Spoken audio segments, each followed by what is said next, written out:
Imagina despertar cada día sin saber si ese día vas a comer, si te dejarán salir o si alguna vez volverás a ver a tu familia. Cualquiera pensaría que estás en una cárcel, pero no estás en una cárcel, estás en una casa. Y al entrar no hay barrotes, solo una voz de fondo que te pide el pasaporte. Lo entregas, para más tarde darte cuenta que con ese gesto has entregado tu libertad. No hay muros ni puntos de control, solo un escritorio lleno de papeles firmados bajo el sistema kafala.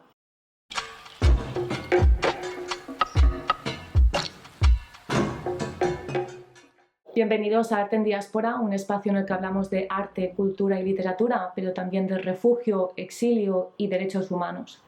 Y concretamente hoy os quería traer un episodio en el que nos centremos en artistas, autoras, pensadoras e incluso filósofas que hayan focalizado su trabajo en el llamado sistema kafala.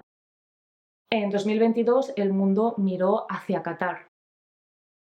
Se desató la gran crítica del llamado sistema kafala, un sistema estructural que regula el trabajo migrante en el ámbito doméstico y de la construcción. La Copa Mundial fue la protagonista de dichas críticas y la construcción de los 8 estadios monumentales fue el motivo. Miles de trabajadores migrantes provenientes de países de bajos recursos económicos como la India, Bangladesh o Pakistán perdieron la vida en las obras previas a la celebración de la Copa Mundial bajo la contratación de este sistema. Un sistema que en resumen se podría describir como obra de mano barata para los países del Golfo y consecuencias muy caras para los trabajadores migrantes. Aún así, la FIFA se celebró, los partidos se jugaron y solo algunos denunciaron tales atrocidades, como los premios Nobel de la Paz Rigoberta Menchú y Lech Walesa, junto con la Federación para la Democracia Internacional. En Líbano, un estudio de Human Rights Watch alertó en 2008 que más de una trabajadora doméstica migrante moría cada semana a causa del suicidio o intentando escapar. Muchas de ellas, originarias de países del sudeste asiático y concretamente Filipinas, ocupan puestos de trabajo doméstico con la expectativa de trabajar parcialmente para realizar estudios universitarios al mismo tiempo. Su sorpresa llega cuando las familias para las que trabajan no les dejan salir de casa y las obligan a trabajar más de 12 horas, sufriendo no solo abuso laboral, sino en muchas ocasiones abuso físico y sexual. Es el caso de Julie B. Ranara, que fue encontrada en 2023 totalmente carbonizada en el desierto de Kuwait a manos del hijo de la familia para la que trabajaba la chica de origen filipino. Ranara, que para entonces tenía tan solo 34 años, es solo un caso de entre tantos. En Amán, la capital de Jordania, Youssef lleva una oficina de reclutamiento. Desde fuera todo parece correcto. Mujeres jóvenes que llegan desde Ghana buscando algo tan legítimo como modesto, trabajar, sustento, futuro. Pero tras esa puerta muchas de esas mujeres acaban atrapadas en este sistema. El propio Youssef lo dice sin tapujos. No existen derechos humanos en el Próximo Oriente. Y no lo dice como una crítica, lo dice como quien constata una realidad que ha aprendido a usar a su favor. Hay algo profundamente roto en esta estructura. Un sistema legal que permite que los cuerpos de los trabajadores del hogar se conviertan en propiedad. Ante estas historias tan devastadoras, el arte y la literatura tienen algo que decir. Han surgido como herramienta para visibilizar y denunciar esta realidad que se vive en los países del Golfo, convirtiendo el dolor en memoria y cuestionando las estructuras de poder que perpetúan esta explotación. Hoy quiero hablarte de algunas de estas artistas que han puesto nombre y han visibilizado esta realidad que se vive en Próximo Oriente. Es el caso de Dargut Tagret, una artista libanesa cuya obra incomoda y cuestiona. Su estilo es influenciado particularmente por el movimiento de vanguardia llamado expresionismo alemán y por artistas como Markus Luper o Marwan Kassabahi. Utiliza pinceladas gruesas, distorsiona las figuras en las que se percibe una excelsa violencia en sus trazos, con ápices incluso de primitivismo, que todo ello hace pensar que Dargut se ha inspirado en el estilo de nuestro querido Oskar Kokoschka, no solo en los evidentes trazos y deformaciones de las figuras y formas, sino en la representación de estas deformidades haciendo alusión al trauma. Sin embargo, mientras Kokoschka exploraba el trauma como experiencia individual dentro de una Viena finisecular, Taggart lo representa como una cicatriz colectiva y compartida por toda una sociedad que sufre, una colectividad que representa a través de sus retratos psicológicos. Pinta cuerpos deformados, rostros que huyen del canon de belleza de Polícleto, alejándose de la estética y acercándose a la necesidad de enseñar lo que no queremos ver.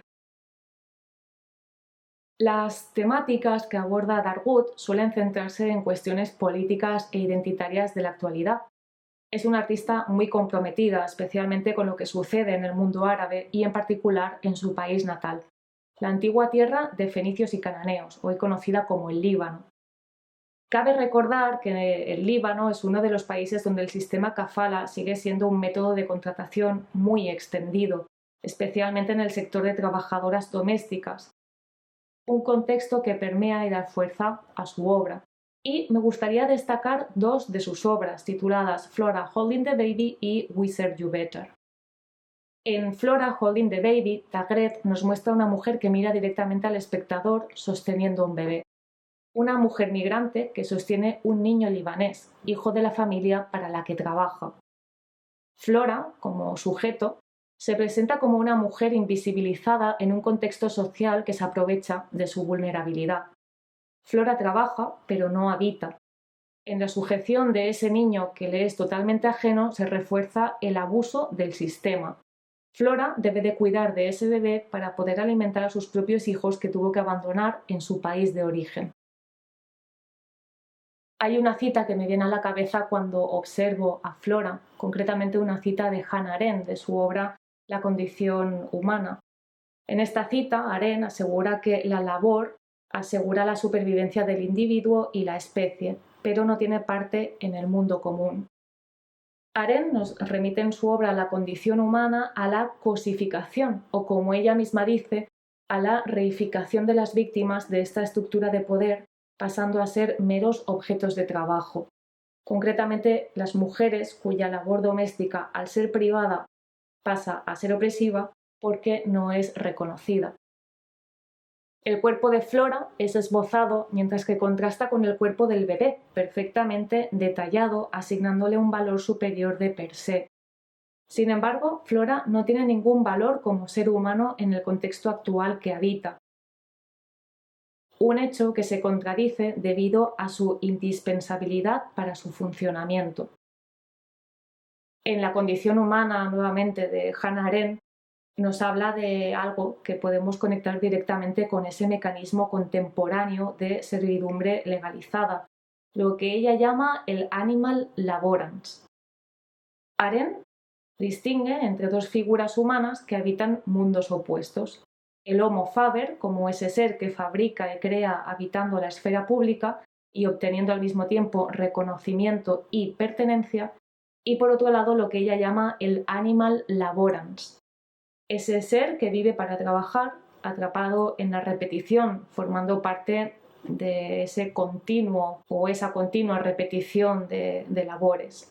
No construye un espacio común, no tiene voz en la vida pública y por tanto no es reconocido. El animal laborans es la clara representación de las víctimas de esta esclavitud moderna. No son considerados ciudadanos ni creadores. Obligados a permanecer en la sombra, solo producen sobre la repetición y obedecen. La esfera pública desaparece, lo político se vuelve un privilegio y el trabajo se convierte en una condena. Y en ese espacio es en el que encontramos a Flora. Pero también encontramos a la protagonista de la obra Wizard You Better, una mujer con rasgos orientales, con un delantal que nos mira fijamente, cuestionándonos su representación en una mera tabla de planchar. Y entonces te pregunto a ti, espectador, ¿cuánto de lo que consideramos normal en el trabajo doméstico está condicionado por sistemas como el kafala, que perpetúan la desigualdad y mantienen invisibles a quienes los realizan? El sistema kafala otorga a los ciudadanos y empresas privadas el derecho de apropiarse de la autonomía como individuos de estos trabajadores migrantes. Se crea en toda regla el control sistemático del poder, que gestiona vidas migrantes en un sistema mercantil, pues estas personas pasan a ser meras mercancías para el sistema. Es lo que en su momento Foucault llamó la biopolítica que otorga el control de los cuerpos y de la propia vida. Una biopolítica sustentada en lo que, por otra parte, Zizek nombró la política del miedo en su libro 6 reflexiones sobre la violencia. La simbiosis entre ambas da lugar a la llamada biopolítica del miedo, ¿no? Una herramienta de control social creada por las élites que deriva, en lo que Zizek se refiere, a una violencia simbólica y psicológica que deriva en un terror que paraliza. Hablamos en términos generales de esclavitud, porque cuando una ve las imágenes de los trabajadores de los países del Golfo, es difícil no remitirse a las representaciones de quienes construyeron las pirámides de Egipto o el Coliseo romano. Representaciones que nos han llegado de antiguos textos en los que describían hombres agotados, cuerpos consumidos y vidas rotas por las condiciones laborales extremas. La única diferencia es que ahora tienen un nombre, kafala, que en árabe significa patrocinio. Un patrocinio que se aplica en países como Bahrein, Kuwait, Líbano, Arabia Saudita, Emiratos Árabes Unidos, Catán, Omán y Jordania. Pero esto no es historia antigua. Esto es en 2025. Si en el pasado la esclavitud se imponía con cadenas y látigos, hoy se ejerce a través de otras formas más sutiles, más sofisticadas, pero más psicológicas al mismo tiempo. Una violencia estructural que moldea las vidas a través del miedo. Como diría Zizek, una herramienta de control, una violencia sistemática que garantiza el orden social a costa de los más vulnerables. Otras artistas también han trabajado sobre la crítica del sistema kafala en su obra, como Ryan Imzana, Brady Black o Hannah Barkis, cuya obra ilustrada no deja indiferente en relación al tráfico de humanos. En 2013, frente a la Embajada de Qatar en Londres, una mujer se encadenaba a la reja. Llevaba un casco, pero no se veían ni se escuchaban gritos, ni pancartas, ni discursos en su espacio. Solo un casco con una frase escrita a mano que ponía Welcome to Qatar.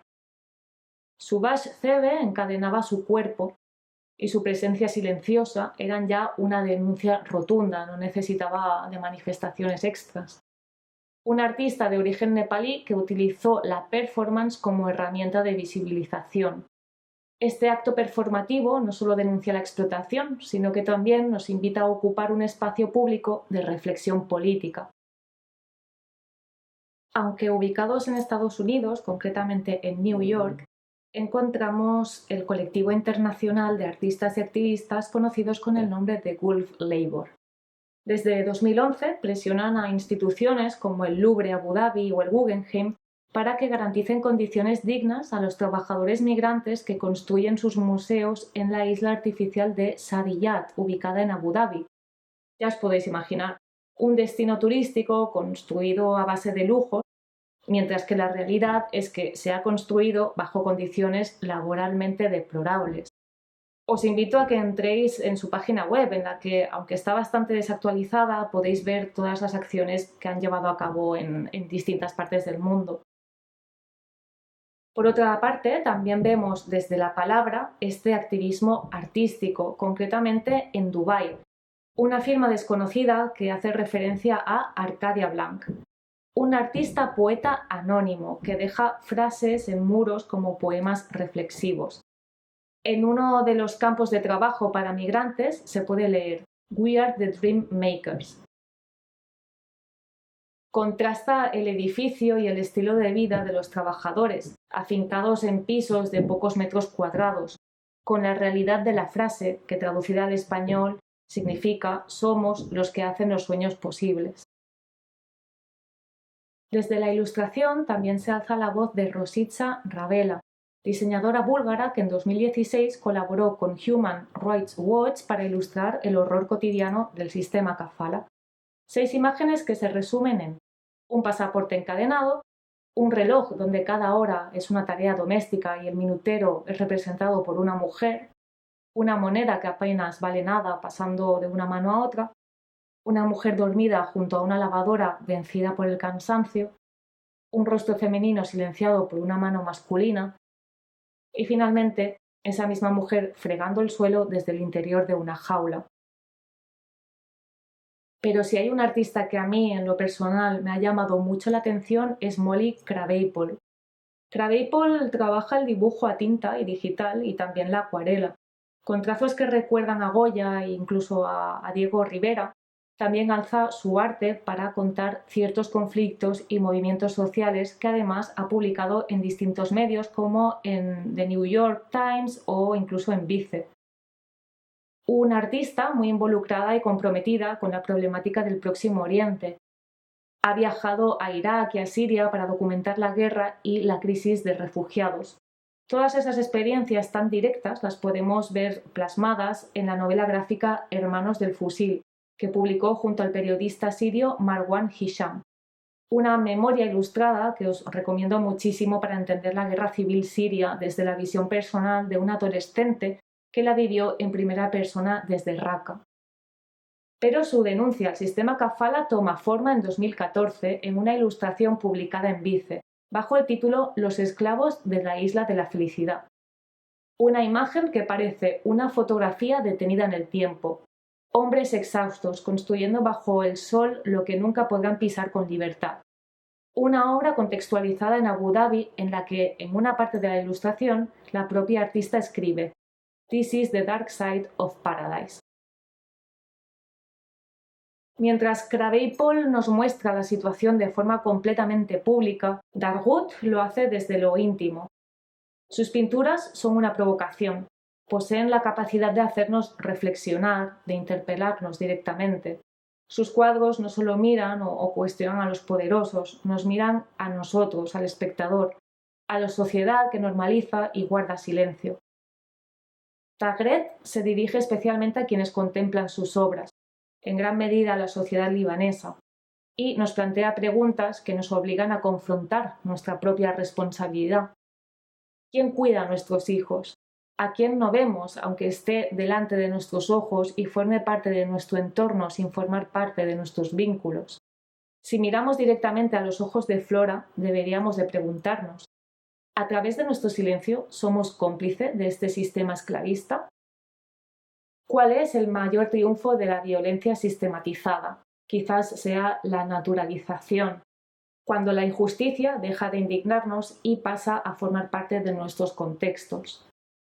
Pero siempre nos quedarán artistas como Taghret o Krabappel para traernos esas realidades a través de sus obras y sus trabajos y cuestionarnos los sistemas de abuso que hemos aceptado y hemos totalmente normalizado. Os invito a que investiguéis más sobre estas artistas que nos traen realidades plasmadas en arte y en sus obras que quizás de otra forma no nos llegarían. Y os agradezco mucho que estéis aquí escuchando este podcast y nos vemos en el próximo episodio.